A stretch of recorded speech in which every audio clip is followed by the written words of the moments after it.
SER Podcast.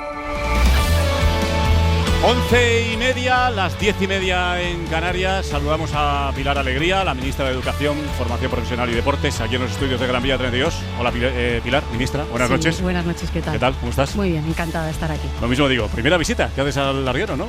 Sí, aquí a los estudios, digo. A los estudios, sí, es verdad que creo que hemos entrado en alguna ocasión telefónicamente, pero es verdad que para tu programa es la primera vez que vengo, así que espero que no sea la última. Que no sea la última. Muchas gracias y bienvenida. ¿Crees que va a terminar la Vuelta Ciclista a España? Bueno, yo espero que sí.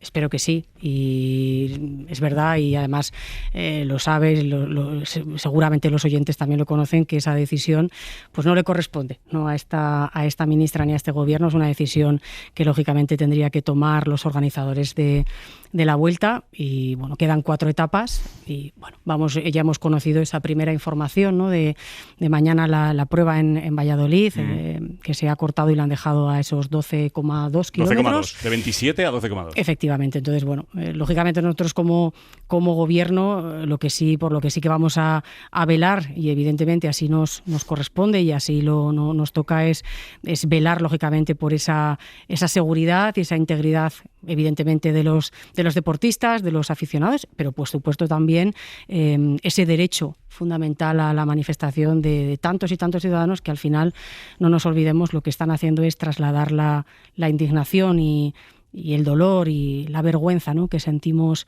tantos y tantos millones y miles de españoles por lo que está sucediendo en Gaza. Ahora hablamos de esas manifestaciones, de esas imágenes que se han visto en estos días y de las que seguramente podamos seguir viendo a partir de mañana, pero ¿sería un fracaso que no terminase la Vuelta? ¿Que el domingo no se disputase la última etapa, en su opinión? Bueno, yo creo que porque hay quien dice, la que se va a liar. Está preparado todo el dispositivo de seguridad, que ahora hablaremos también de eso si le parece, pero que no se disputase, que alguien tomase la decisión de decir se acaba la Vuelta el sábado, ¿eso sería un fracaso? Bueno, yo creo que es importante que la Vuelta se pueda celebrar, como se han celebrado otros eventos internacionales, y sinceramente que la decisión tuviera que ser que todos los deportistas y que una competición tan importante como la Vuelta no se pudiera celebrar, pues creo que no sería una buena noticia. Es verdad, fíjate, si me permite abrir un poco ya más la reflexión, lo que estamos viendo durante estos días con esas manifestaciones, en mi opinión, entran dentro de la lógica. Es decir, es que la sociedad española en su conjunto no permanece ni puede permanecer equidistante frente a lo que está pasando. Y esos ciudadanos que están ahí pacíficamente con sus banderas de Palestina, trasladando su opinión y su posición sobre lo que está pasando, es una clara representación, como digo, del sentir mayoritario de la ciudadanía. Con esto, ¿qué le quiero decir? Que el deporte no puede permanecer ajeno a la realidad del mundo que le rodea. Y no es que no pueda, es que además es así, es una realidad. Es decir, en estos momentos, desde el deporte ha sido un ejemplo en muchos casos, si echamos la vista atrás en la historia, ¿no? Claro. El equipo de rugby en la Sudáfrica de Mandela, en los Juegos Olímpicos de Alemania. Totalmente. Bueno, ha habido muchos ejemplos. Y el ejemplo también más claro es que desde el año 2022 ningún equipo, ningún club ruso participa en ninguna competición internacional. Y cuando los jugadores a título individual participan, lo hacen o con bandera o neutral o sin bandera y, por supuesto, sin himno. Lo vimos, por ejemplo, con los Juegos Olímpicos. Los Juegos Olímpicos se celebraron y se tenían que celebrar porque eran miles de deportistas que durante años se preparan para esa competición y, lógicamente, había que permitirles, lógicamente, celebrar esa importante celebración. Ahora bien, como le digo, durante el año 2022 los organismos y las federaciones internacionales correspondientes tomaron una decisión rápida de evitar y de impedir que los clubes y que los equipos, como digo, rusos participaran. Bueno, pues ahora la pregunta clara y evidente es, ¿debería pasar lo mismo con los equipos y con los clubes israelíes? Mi respuesta está clara, sí. Lo que pasa es que entonces los organismos internacionales del deporte fueron rapidísimos, también los políticos, los organismos internacionales de la política. En este caso, ni unos ni otros. No sé si tienen que ir de la mano o no. Aquí la postura suya y del gobierno está clara, pero parece que también ha costado a nivel internacional, ¿no? Tomar esa decisión contra Israel como se tomó contra Rusia. Y paralelamente, efectivamente, la FIBA, la UCI, por lo que afecta a nosotros, al larguero y al deporte, con los rusos se actuó con mucha celeridad y con los israelíes, ¿no? Pues mire, es muy difícil de explicar, es muy difícil de entender, es muy difícil de compartir que se establezcan dobles varas de medir. Y existiendo un precedente tan claro y sobre todo existiendo una masacre, un genocidio y una situación tan absolutamente terrible como estamos viviendo en el día a día, yo desde luego desearía y compartiría además muy positivamente que las federaciones internacionales y los comités internacionales tomaran esa misma decisión que de una manera, como explicabas perfectamente, tomaron rápida y tajantemente en el año 2022. ¿La solución hubiera sido expulsar al equipo de Israel de la Vuelta?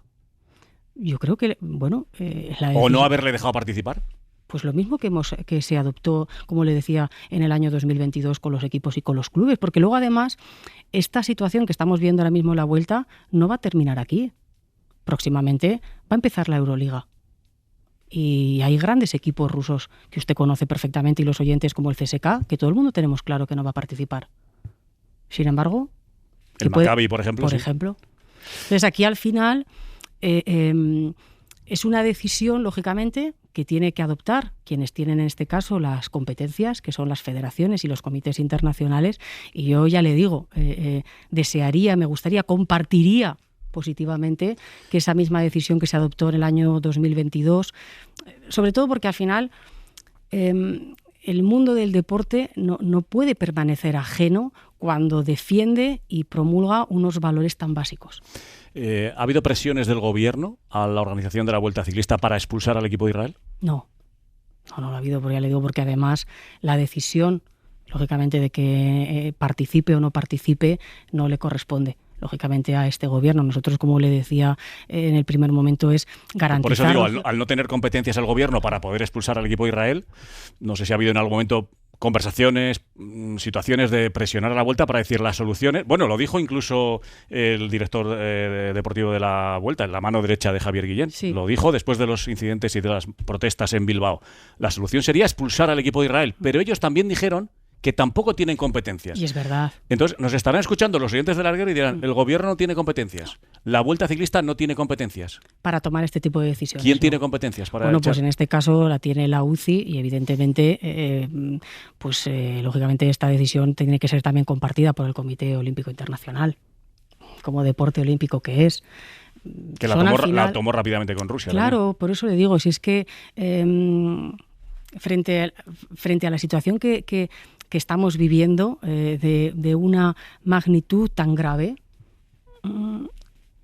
hay que tomar posición, hay que tomar una decisión. Y además, también les digo, esto no va, por supuesto, contra los deportistas.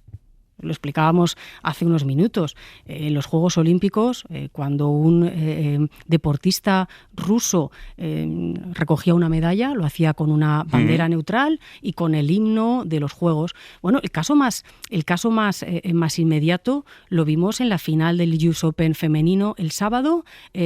Sabalenka. Cualquier ciudadano que nos esté escuchando puede meterse ahora en Google y si busca el resultado de ese sábado verá que Sabalenka aparece como la ganadora y a su lado no aparece ninguna bandera. Y sin embargo su contrincante, lógicamente, aparece su nombre con la bandera estadounidense. Una decisión que se adopta desde el año 2022 y que, por cierto, todos los países entendimos como una decisión justa y acertada frente a una agresión injusta de Rusia frente a Ucrania. Lo que estamos viviendo ahora es una masacre, es un genocidio. Se han provocado más de 60 y tantos mil muertos, niños, bebés muriendo de hambre, hospitales derruidos. La situación es dramática y, por tanto, yo creo que es también importante que el deporte, frente a esta situación, diga o manifieste una posición al menos similar a la que se manifestó en Rusia. A pesar de que algunos digan que estas protestas las están movilizando los violentos y que aprovechan las movilizaciones a favor de Palestina y en contra del genocidio de Israel para liarla en las etapas. No sé qué tiene que decir la ministra de lo que ha visto que al final parecía que iba a ser solo en Bilbao especialmente, pero que estamos viendo que está siendo ya cada día en Galicia, en Asturias, en Castilla y León, en Bilbao, en todas partes, ¿no? A ver, denunciar, ¿no? y rechazar cualquier acto violento en cualquier ámbito, competición deportiva, va de suyo. Quiero decir, todo el mundo, ¿no? desde la sensatez y el sentido común, frente a cualquier actitud violenta, ya sea en la vuelta o en cualquier partido de fútbol o de baloncesto, de cualquier disciplina deportiva, ¿cómo no lo vamos a denunciar y cómo no lo vamos a criticar? Eso es de verdad, me parece una auténtica obviedad. Y además, lo comentábamos anteriormente, los ciudadanos que se están manifestando pacíficamente, que además así se recoge como ese derecho fundamental en la Constitución, esa manifestación pacífica, lo que está trasladando claramente es el sentir, es la indignación que sentimos mayoritariamente los españoles y las españolas frente a la situación que se está viviendo en Gaza. O sea, lo que a mí desde luego me preocuparía es que frente a lo que está sucediendo, frente a la masacre que se está sucediendo, nuestro país se mantuviera de una forma equidistante. Pero ¿cómo no nos vamos a conmover frente a más de 60.000 muertos? Y el deporte no es ajeno a esta realidad. Ni puede serlo, ni debe serlo. ¿Ha hablado con Javier Guillén, el director de la Vuelta? Sí, he hablado con él. He hablado con él, además, esta misma tarde. ¿Esta tarde? Sí, esta misma tarde. Sin desvelar cuestiones que no se puedan contar, pero ¿cómo estaba? ¿Cómo le ha visto? Y no sé si... Bueno, pues mire, antes... ¿Qué le ha dicho? Sobre todo antes de una etapa tan delicada como la de mañana también, que se ha visto obligado a recortar el recorrido, ¿no? Bueno, pues él lógicamente también interesado, ¿no? Y queriendo lógicamente que la vuelta continúe y que sobre todo pues que no haya ningún tipo de incidente, ¿no? O sea, que al final esta situación a él pues le pueden entender, ¿no? Que también le preocupa por lo que estamos viendo y seguramente pues para evitar en la medida de lo posible que pueda haber ningún incidente, incluso que algún deportista pudiera lógicamente sufrir cualquier tipo de incidente, pues seguramente después de hablar, ¿no? Porque ellos han participado también en la Junta de Seguridad que se ha celebrado también esta tarde, y imagino, lógicamente yo no estaba allí, que cuando han podido también hablar con los miembros de las fuerzas y cuerpos de seguridad, bueno, viendo un poco cuál era la situación, viendo también un poco cuál era el recorrido, han terminado decidiendo que seguramente llevarlo a esos 12,2 kilómetros puede ser mucho más seguro. Más controlable, ¿no? El recorrido. Pero bueno, con él lo hemos estado hablando y además él así me lo reconocía, que es verdad que las conversaciones, lógicamente, con el Consejo Superior de Deportes son también constantes, y la colaboración, como le digo, para garantizar esa seguridad para los deportistas, para la afición, pero también conciliarlo con ese derecho, ¿no? A la manifestación pacífica de los ciudadanos, es lo que, lógicamente, van a hacer también las fuerzas y cuerpos de seguridad del Estado. Nos vamos a ir a Valladolid un minuto para que nos cuente nuestro compañero Tornadijo en qué consiste exactamente ese recorrido de 12,2 kilómetros en lugar de los 27 que estaba previsto. La solución que proponía Kiko García, que decía yo antes, el director técnico de la Vuelta Ciclista España, diciendo lo mejor sería que se fuese el equipo Israel, no se ha ido. Eso sí, se retiraron el nombre de los maillots, pero mañana hay una crono individual y como nos contaba anoche aquí en el larguero el subdelegado del gobierno en Valladolid, no garantizaban la seguridad con el recorrido tal y como estaba previsto. Está Borja Cuadrado, uno de nuestros enviados especiales a la Vuelta Ciclista España, con el comunicado, Borja, que ha hecho oficial esta tarde-noche la Vuelta, anunciando ese recorte en los kilómetros. Hola, muy buenas. ¿Qué tal, Manu? Buenas noches. Hola. Aquí desde el Paseo Zorrilla, exactamente donde va a finalizar la etapa de mañana. Se puede ver ahora en el canal de YouTube ese comunicado en el cual la Vuelta a España, después de acordar con el Ayuntamiento de Valladolid y consultarlo con el Colegio de Comisarios de la Vuelta Ciclista España, y en aras de velar por una mayor protección en el desarrollo de la etapa, ha optado por recortar lo que iba a ser una contrarreloj de 26 kilómetros y dejarlo en 12. Aquí, a estas horas de la noche, lo normal, lo esperado cuando llega una Vuelta Ciclista a España, los camiones, los coches del servicio de carrera, las vallas que luego ampliaremos, las colocarán más tarde, así que total normalidad, Manu, aquí en el centro de Valladolid. Buen día para que pase la Vuelta Ciclista por Valladolid, en plenas fiestas además. Le mandamos un beso y un abrazo a todos mis paisanos, a los pucelanos. Pero José Ignacio Tornadijo, en Radio Valladolid, de esos 27 kilómetros que estaban previstos, pasa a 12,2. Exactamente, por dónde va a pasar la Vuelta Ciclista y qué tramo del recorrido se elimina de la crono de mañana. Hola, Torna. ¿Qué tal? Buenas noches, hermano. Bueno, pues al final se elimina fundamentalmente toda la zona de extrarradio, que era la que no estaba vallada, que era la que más preocupaba, porque claro, no haber vallas ahí no se puede garantizar 100% la seguridad de los corredores, la zona que iba hasta el Pinar de Antequera y vuelta, Sí. todo eso se elimina también la subida al barrio de Parquesol y el paso por el Estadio Zorrilla, y va a quedar en una crono pues casi poco más que una prólogo, ¿no? De 12,2 kilómetros, un circuito muy urbano, Plaza de San Pablo, tú que conoces bien toda esta zona, todo el centro de Valladolid, ¿no?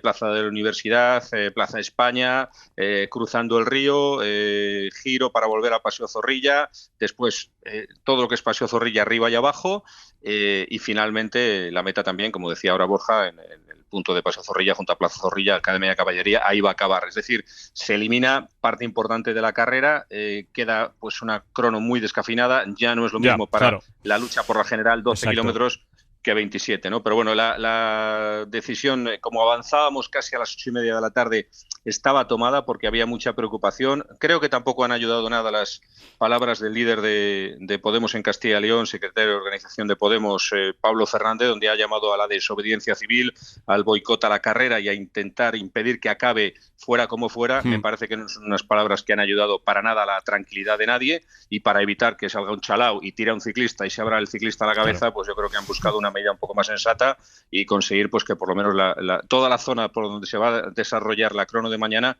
esté vallada y más o menos controlada. Hay llamamientos que no ayudan tampoco, ¿eh? No, yo no los puedo compartir. No, por eso le decía anteriormente, nadie, claro, yo quiero que el domingo termine la Vuelta aquí en Madrid, y sería lo esperable y lógicamente lo deseable, porque al final tampoco no podemos, ¿no? Yo desde luego comparto, y además me parece casi hasta obvio que los ciudadanos pacíficamente trasladen, como digo, un sentir más que compartido y generalizado por la ciudadanía, que además al final también lo que se busca es trasladar un mensaje de concienciación, si me permiten, también al pueblo israelí, que sean conscientes de la masacre y el genocidio que está cometiendo su gobierno. Porque ahora digo, esto no va por supuesto, contra ningún deportista. Y además, oiga, aquí muchos aficionados, y los primeros, por supuesto, los que están participando en la Vuelta, llevan muchos meses, muchas semanas de duro entrenamiento y por supuesto, tenemos que hacer también lo posible, ¿no? Para conciliar, ¿no? esas dos posibilidades, esas dos perspectivas, que creo que es lo verdaderamente también importante. Y que es verdad que nos está, bueno, de alguna forma perjudicando a la competición, pero en cierto modo sí, porque al final lo deportivo ha pasado no a un segundo plano, a un tercer plano, pero una etapa que no termina, otra que se neutraliza 15 kilómetros antes, mañana la crono, que podría ser decisiva con 27 kilómetros, pasa a ser de 12, o sea, entonces ya no está primando lo deportivo. De alguna forma, no sé si se puede decir que se está adulterando la competición, pero claro, ya lo que está primando es la seguridad, y si hacemos una crono en vez de 12, si la hacemos de 3, pues que salgan, que den una vuelta a la Plaza Mayor de Valladolid y para adentro, bueno, pues sí, evidentemente hay que hacer caso a las fuerzas, a los cuerpos y fuerzas de seguridad del Estado, como han hecho en el subdelegado del Gobierno en Valladolid, pero claro, la crono, que podía ser decisiva de mañana de casi 30 kilómetros, pasa a ser de casi un tercio, de poco más de 10. Hagamos la crono y que no pase nada, y a esperar que no haya ningún energúmeno que haga caso a determinados llamamientos. Derecho a la libertad de expresión, solo faltaba. A manifestarse, solo faltaba. Pero evidentemente dentro del sentido común. Por favor, sí.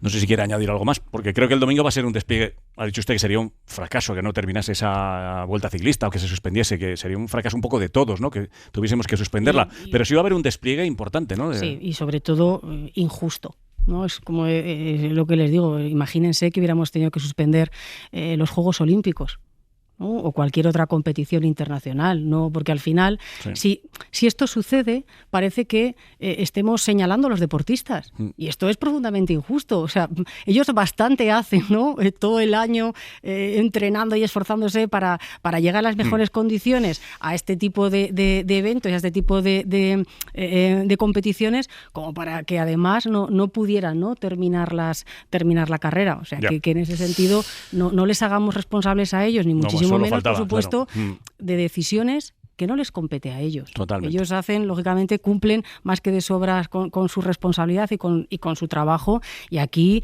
yo creo que a partir, fíjese, yo no sé si a partir de este llamamiento, ¿no?, que se está haciendo en la Vuelta, estos organismos o estas federaciones y estos comités que tienen que tomar las decisiones, yo quiero ser incluso, no sé si la palabra optimista hablando de lo que estamos hablando es la más acertada, espero y deseo que esta reflexión algo, ¿no?, ya esté sobre la mesa. Por lo que le digo, porque después de la Vuelta tenemos otras competiciones internacionales. Por ejemplo, en el COI.